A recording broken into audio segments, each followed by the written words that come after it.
శ్రీ గురుభ్యో నమః. ఈరోజు మనం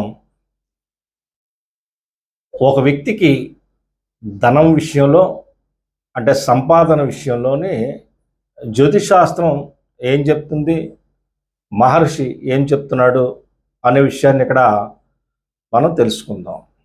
జ్యోతిషాస్త్రంలో ప్రధానంగా ధన భావాన్నే మనం అంటే ఏ లగ్నంలో ఒక వ్యక్తి జన్మిస్తారో ఆ వ్యక్తి యొక్క ధనాన్ని చూసేటప్పుడు ఆ లగ్నం నుంచి అతనికి రెండవ స్థానాన్ని ధనభావంగా జ్యోతిషాస్త్రం చెప్తుంది.